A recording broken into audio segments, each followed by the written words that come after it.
masih terus berlanjut di tanah air meskipun sudah memasuki pertengahan tahun 2021. Nah, kemudian seperti apa upaya dari Bursa Efek Indonesia terkait dengan transaksi yang semakin sepi begitu di tengah pemulihan ekonomi dan bagaimana kesiapan dari Bursa Efek Indonesia terkait dengan ekonomi baru. Nah, untuk itu kita akan membahasnya bersama dengan Direktur Utama dari Bursa Efek Indonesia, Bapak Inarno Jayadi. Halo Pak Inarno, apa kabar? Baik Iva, selamat pagi, salam sehat ya. Salam sehat Pak Inarno. Oke Pak, ini sudah lebih dari 1 tahun pandemi COVID-19 ini melanda di tanah air begitu ya. Nah kemudian seperti apa kalau kita lihat ini kan juga sempat pemulihan dari indeks sendiri telah mencapai 6.300, kemudian juga tapi perlahan-lahan saat ini juga sudah mulai kembali berada di bawah level 5.800. Nah ini seperti apa Pak melihatnya? Kita lihat memang kalau kita lihat bagaimana pemulihan dari pasar modal ya, kita lihat dan luar biasa sekali ya. Kita lihat bahwasanya tahun 2020 di 24 Maret itu kan kita betul-betul yang paling rendah ya. Indeks waktu itu juga di bawah 4.000 ya, 3.900 something gitu ya. Dan kita lihat bahwa 3 bulan terakhir di sebelum Desember 2020 itu indeks sudah mengalami kenaikan yang cukup signifikan, bahkan pada akhir tahun Desember 2020 itu sudah hampir menyamai sebelum COVID gitu ya. Sempat menjadi 6.000 tetapi ditutupnya akhirnya 5.900, slightly di bawah 6.000 gitu ya. Nah, kalau kita lihat di awal-awal tahun 2021 bahkan sudah menyamai atau lebih tinggi daripada sebelum pandemi ya. Jadi saya pikir itu bagus sekali ya Iva, dan kita lihat juga mungkin orang juga melihat ke depannya juga cukup bagus ya. Mengingat salah satunya yang sedang hangat gitu ya. Orang sedang menunggu-nunggu bagaimana unicorn bisa listing ya. Mudah-mudahan bisa di tahun ini listing, dan juga kalau Iva ingat bahwasanya terakhir-terakhir ini Pak uh, Pak Menteri BUMN juga menyatakan bahwasanya akan ada 15 anak perusahaan yang akan BUMN yang akan go public. Nah, ini merupakan suatu hal yang luar biasa ya. Di samping pipeline juga di kita juga cukup banyak yang orang yang go public ya. Jadi kita harapkan itu pemulihan ke depan akan semakin bagus. Tentunya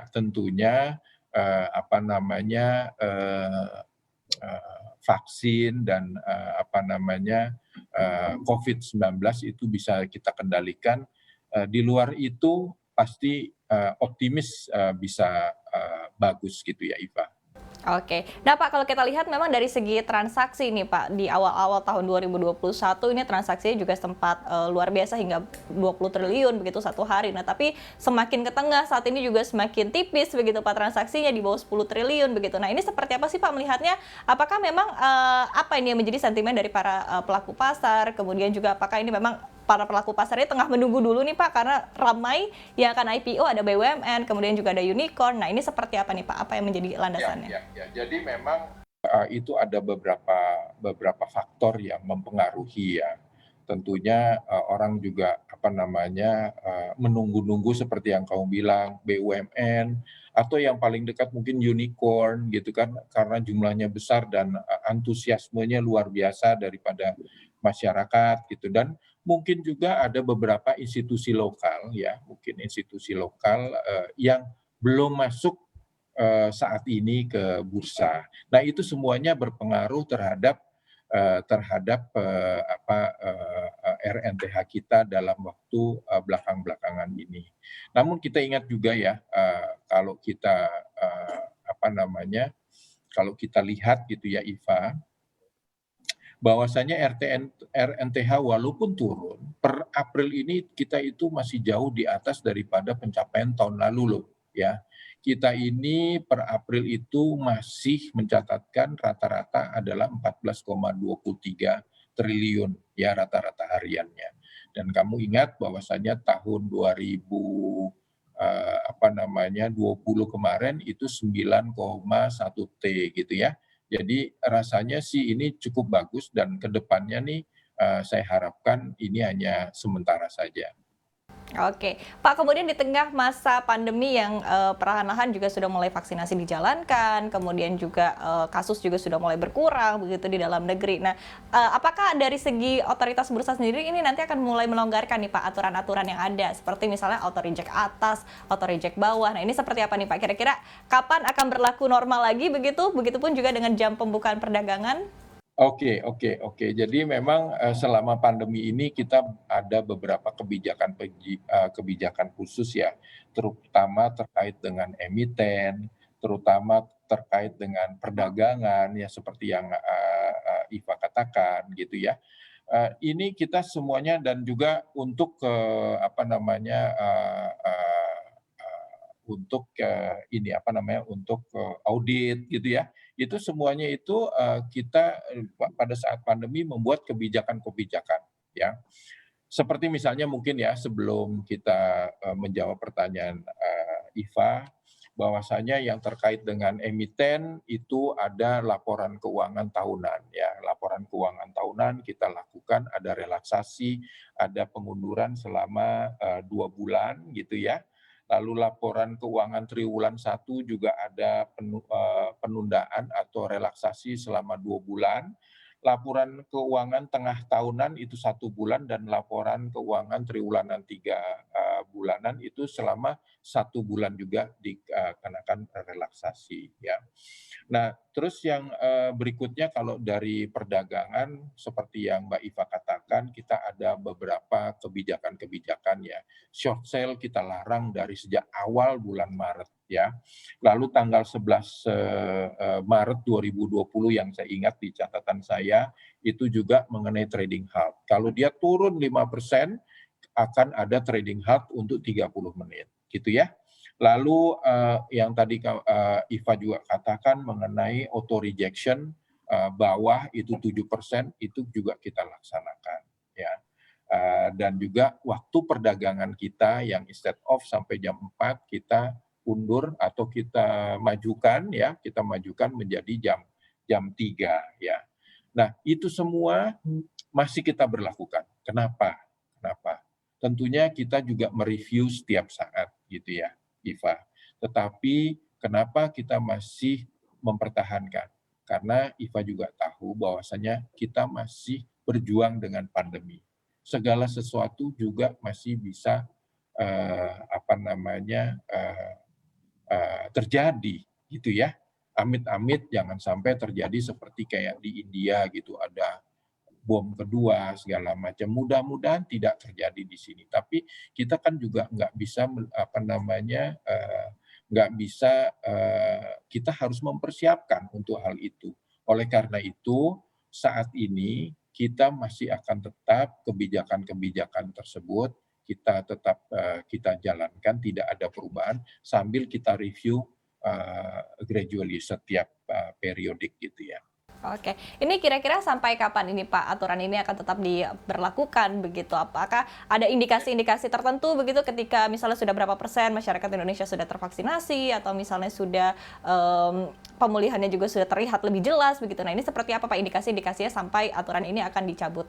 Ya, saya juga menginginkan secepatnya gitu ya. Cuman kan memang ini memang masih belum bisa ke depannya gitu ya. Mungkin indikasi-indikasinya sepanjang kalau misalnya yang terkena infeksi itu mungkin di bawah 5%, misalnya begitu ya. Mungkin itu kita udah bisa agak melonggarkan sedikit gitu ya. Tetapi memang itu kita review lah setiap saat gitu, Iva.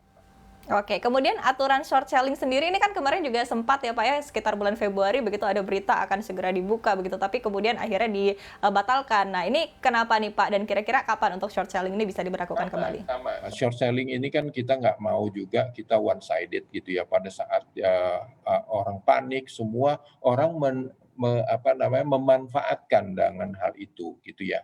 Nah ini kita nggak mau yang kayak begitu. Nah, volatility ini karena ketidakpastian ini masih ke depannya tuh masih cukup besar gitu ya. Oleh karena itu untuk short selling pun juga saat ini kita masih pertimbangkan untuk tidak diberlakukan gitu, Iva. Oke, kemudian Pak, tadi kan sempat disinggung sedikit, tadi Bapak juga sempat setuju begitu ya Pak, ini transaksinya sudah mulai cenderung lebih sepi dibandingkan awal tahun, karena memang tampaknya pelaku pasar ini juga tengah mewanti-wanti nih IPO jumbo dari BUMN, dari teknologi. Nah kemudian menurut Bapak ada sentimen-sentimen apa lagi sih Pak yang mempengaruhi? Apakah memang ada kasus-kasus hukum begitu, kemudian juga ada ada kemarin juga BPJS TK begitu. Nah ini apakah turut mempengaruhi nih Pak sebetulnya transaksi di bursa saham? Ya, saya nggak mau secara detail ya, cuman memang itu berpengaruh gitu ya. Saya mesti katakan demikian karena saya mengindikasikan juga dari institusi ini belum ada yang sebagai motor ya, sebagai motor itu belum masuk sepenuhnya gitu ya. Nah, mudah-mudahan secepatnya seperti yang dikatakan dengan Mbak Iva ya, BPJS itu bisa selesai segala macam, itu akan pulih lagi. Oke. Nah, kemudian kalau kita lihat juga mungkin Bursa Efek Indonesia juga tengah fokus begitu Pak terhadap ekonomi syariah, kemudian juga ada juga masalah ekonomi hijau begitu. Nah, ini seperti apa nih Pak langkah-langkah yang dilakukan oleh Bursa Efek Indonesia terkait dengan peningkatan terhadap ekonomi syariah maupun juga ekonomi hijau? Oke. Jadi kalau kita lihat memang ya Indonesia alhamdulillah sudah end to end sudah syariah gitu ya. Artinya dari perdagangannya itu sudah dari DSN MUI itu sudah memberlakukan bahwa itu syariah halal gitu ya. Belum lagi di back office-nya, di KP dan di KC juga sama gitu ya. Jadi kita betul-betul mendukung syariah ini. Tentunya kalau kita lihat bahwasanya perkembangannya juga sangat signifikan ya. Jumlah saham yang syariah gitu ya dari tahun ke tahun itu meningkat gitu ya. Kita lihat dari 2012 itu masih 300 saham yang syariah comply gitu ya. Pada 2020 itu sudah 424 ya. 424. Bahkan di 2021 itu sudah 435. Nah, demikian juga kita lihat bahwasanya dari kapitalisasi pasarnya juga kita lihat bahwasanya untuk yang syariah comply itu semakin lama semakin besar juga. Dari 2012 data saya itu 2.600 triliun ya. Saat ini sudah 3.450 yang syariah comply ya. Terus dari sisi pangsa pasarnya gitu juga kita lihat juga semakin lama semakin besar dari jumlah sahamnya, dari kapitalisasinya, dari volumenya, dari frekuensinya, dan juga dari nilainya itu yang syariah comply itu semakin besar gitu ya. Nah terus mungkin Iva juga ingat gitu ya, kemarin kita juga baru launch produk-produk syariah ya bersama-sama dengan MES gitu ya, Masyarakat Ekonomi Syariah dengan Pak Erick Thohir sebagai ketua. Itu kita mencanangkan adanya suatu indeks baru untuk syariah 17 BUMN gitu ya. Nah, ini juga mudah-mudahan akan membuat syariah kita semakin semarak gitu, Iva. Mungkin itu ya. Untuk informasi lebih lengkap dan berita terkait, jangan lupa untuk klik link di deskripsi. Dan jangan lupa juga untuk unduh aplikasi CNBC Indonesia di Google Play Store dan App Store. Dan yang terakhir, jangan lupa untuk subscribe ya.